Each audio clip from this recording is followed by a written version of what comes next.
So I'm not going to talk the 2020 election. I don't care about the 2020 election. We're living in a time where we have multiple converging crises, all on top of each other, and nothing matters less than an election. Any of the top tier candidates will not be changing or affecting anything, even more so than usual. And I'm not going to ever vote for a racist or a rapist. And if that's what we're left with in the top tier, I'm not voting for them. So I'm making efforts to not care and divorce myself from any energy of the election. I wasted far too much in 2016. But this clip, very interesting to me. And I want to take a look at this clip. Steve Kornacki, MSNBC. Let's listen to what he has to say about the 2020 election. Map so far. Yeah, I think one way to look at this maybe is let's take a look at where it landed in 2016 and where, as of right now, we think things have changed. So, of course, this was the 2016 map. Remember, Trump with 306 electoral votes, 232 for Hillary Clinton. So this is where it landed. We've got Biden at 334 right now, Trump only at 125. So what are the changes? 6 states here. 6 states that Trump won in 2016 that we now have leaning to the Biden column. That is Pennsylvania, Michigan, Wisconsin, those big 3 Midwest states that Trump was the first Republican to carry in 3 decades. All 3 of those now over on the Biden side. Then Arizona, Florida, North Carolina, 6 states there. And also, by the way, there's that one congressional district in Maine, the 2nd congressional district in Maine. Remember, they give out electoral votes by district there. Trump won one of those districts in 2016. We have that over on the Biden side. So that adds up to a gain there of 112 electoral votes for Biden from 102 from where Hillary Clinton landed in 2016. You're not seeing any movement from what were the Clinton states in 16 to Trump in 20, but you're seeing a lot of movement on this initial map from the Trump states in 16, either to undecided, to toss up, or to Biden. And right now, Katie, again, that's just basically, that's what the polling's showing. We're here all the time talking about there's a poll in Michigan, there's a poll in Texas. When you put it all together, at this point, this is what it looks like. All right, so look at Steve's face there, Steve Kornacki's face. What he's describing you might call a landslide, right? So MSNBC recorded on August 6th, 2020. They are predicting a landslide. So he doesn't use the word landslide, and if you take a look at his face, you might be able to guess why. Well, I'll explain why he's not using the word landslide. And when I saw this, I got angry. I said, Steve, you're making me feel crazy because I remember a report you turned in 2016. Now, those 6 states he's talking about, in 2016, they predicted those 6 states would go towards Clinton. And they were wrong, right? They went towards Trump. So maybe, do you think Steve Kornacki reflected and learned a little about polling? Well, he learned not to use the word landslide because he got a little egg on his face. But where I feel gaslighted and feel like I'm going crazy is when I see a report like this that's asking you to make the conclusion that we're looking at a Biden victory in a landslide when I recall reports like this. So let's take a look. I'm talking about when I say a landslide is something bigger than what we saw in 2008. I'm talking about a real, thorough, honest-to-goodness beatdown. That's something we used to see all the time, actually. Beatdown. Richard Nixon carrying 49 states and more than 60% of the vote back in 1972. Ronald Reagan taking 44 states in 1980, 49 in 1984, winning by nearly... He sounds excited, right? So the premise is you're going to witness a landslide victory. And he's not reporting like a reporter does. He's excited, feverishly telling you, describing this landslide. Scale. And supposedly, it's just not possible anymore. The country is more polarized now. There's red America, there's blue America, there's almost nothing in between. Only a handful of states are really up for grabs in any given election. That is what we've become used to. But, and I don't want to oversell this here, but at least right now, in this moment, we're seeing an interesting possibility in this presidential race. Do you think Steve oversold it? Do you remember a landslide Democratic victory in 2016? Do you think he oversold it? Our new NBC News SurveyMonkey poll is out today. It puts Hillary Clinton up by 10 points over Donald Trump. And this is not the first poll since the...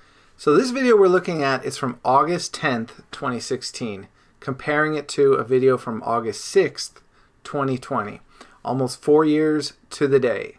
One, he's describing a Biden landslide, giving specific examples of states that are predicted to go Democratic. And in this clip from 2016, he's describing a Clinton landslide, although he didn't want to be overzealous in his description of a landslide, but he's near assured of a landslide, right? So he goes by comparing these elections. So let's take a look at his roadmap, which should look familiar. And this is his prognosticating upon looking at polls, polling data, and his predictions of where 2016 is going to land. Gray states. These are basically Rust Belt states. These are industrial Midwest states that Donald Trump thinks he can flip. They were blue states in 2012. If you look at Trump's strategy, if you look at the blue-collar voters he's going after, these are the kinds of states he thinks he can flip and get to 270. So the first question is, how is he doing in these states that are the most promising for him to flip, at least in his strategy? So let's take a look. First of all, we have a poll out of Pennsylvania. This is a brand new poll. This came out a couple hours ago. NBC News, Marist. Well, look at this. A double-digit lead for Hillary Clinton in Pennsylvania. Hardly the first double-digit lead for Hillary Clinton in Pennsylvania. This is the third. So that would have been nice, right? So in 2016, Trump won Pennsylvania. So that's his first example. Third one we've seen Good in a poll week there, for her. Steve. So Donald Trump, Pennsylvania is a big target, but all the evidence we have right now says Pennsylvania is still favored to be a Democratic state. What about Ohio? We have a brand new poll out of Ohio. Donald Trump doing a little better here, but he is still down in Ohio, a 5-point gap. So again, right now, Donald Trump targeting Ohio just like he... So Trump won Ohio, not Clinton. Trump won. So he's 0 for 2. Good job, Steve.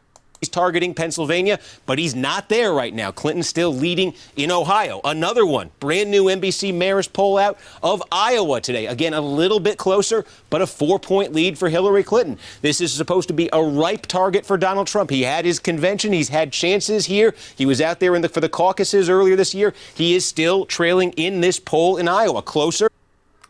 Trump won Iowa. So 0 for 3 there, Steve. Trump won Iowa. Not a landslide for the Democrats. He could turn it around, but again, for right now, is Donald Trump ahead in Iowa? Not in this poll. We don't have new polls today, but Wisconsin, Michigan, these are other states Donald Trump has talked about flipping with the Rust Belt strategy. We have... Michigan went for Trump. Wisconsin went for Trump. Have not seen a poll that puts him ahead in these states. So again, the burden is still on Donald Trump to show that he can do something Mitt Romney and a whole bunch of other Republicans over the last generation or so couldn't do, and that is actually win these states. Wow, that's the first thing that's going wrong for Trump. The bigger problem is this, though. These are the blue states he thinks he can flip. How about the red states he needs to hold? How about the states Romney won in 2012 that Trump maybe is just assuming he's going to hold? Well, check this out. Brand new numbers out of North Carolina. North Carolina was a Mitt Romney state in 2012. Well, right now in this poll, Hillary Clinton has the lead. Check this out. Trump won North Carolina. Close. Certainly Donald Trump could still win it. I'd call it a toss-up state, but we have seen polls putting Hillary Clinton ahead there. It is possible Hillary Clinton could end up flipping North Carolina, making... She didn't. It a blue state. Trump's problem, though, gets a lot worse than North Carolina. Look at this. Georgia, new poll. 7-point lead here for Hillary Clinton. Not the first poll that we've seen. Trump won Georgia. Putting her ahead in Georgia. This is a state that last went Democratic back in 1992. Again, Donald Trump could still take Georgia, but Hillary Clinton certainly has a chance to flip Georgia. All this talk. She didn't. Steve, you haven't had a win yet. Talk about Trump turning blue states red. We could see the opposite happening with Hillary Clinton having a double-digit lead nationally. But it's not just North Carolina. It's not just Georgia. Look at this. This came out just about 2 hours ago. Kansas, one of the most Republican states in the country. The margin here was more than 20 points for Mitt Romney in 2012. Donald Trump leads. Trump won Kansas in 2016, 56% to 37%. No, I'm sorry, looking at the wrong thing. 56% to, 36%. Trump took Kansas. Sorry, Steve. Leading by just 5 points in Kansas. Remember, there's a lot of big suburbs right outside of Kansas City on the Kansas side. You got suburban, moderate, professional, college degree Republicans there. That's the type of Republican Trump has been struggling with. And when Trump is struggling with that type of Republican, you're going to see this type of result. He could be vulnerable in a state like Kansas. It's a lot of verbal diarrhea and wishful thinking there. Trump won.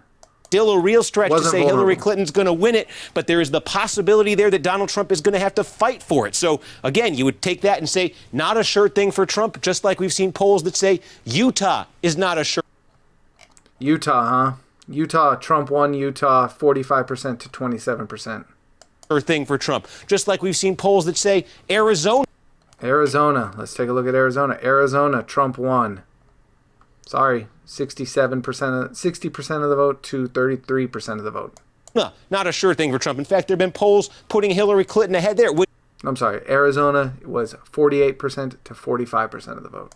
When you get to a 10-point race nationally, which you have 4 polls in the last week saying Donald Trump could have to worry about Indiana. He could have to worry about Missouri. If Indiana, Trump won. Missouri, Trump won.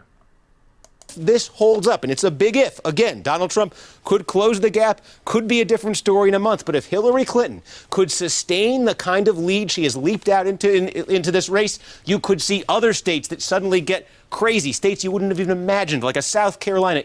South Carolina. It could be crazy. Trump won South Carolina. Even a Texas, they could at least become competitive. And what it would mean doesn't mean Texas. Was Texas competitive? It went for Trump. Hillary Clinton's going to win all these. It means we could have more competitive states than we ever imagined. That's the lay of the land right now at this low moment for Donald Trump. Andrew, so a low moment for Donald Trump. Steve Kornacki predicting. And this was the kind of talk all the way up until Election Day. Every pundit believed it was going to be a Democratic blowout based on polling data, right? So Steve Kornacki, you're gaslighting me. You're making me feel crazy because I look at this clip of you in 2020, 4 years to the day nearly, and you're talking the same talk. You're talking landslide language based on polls.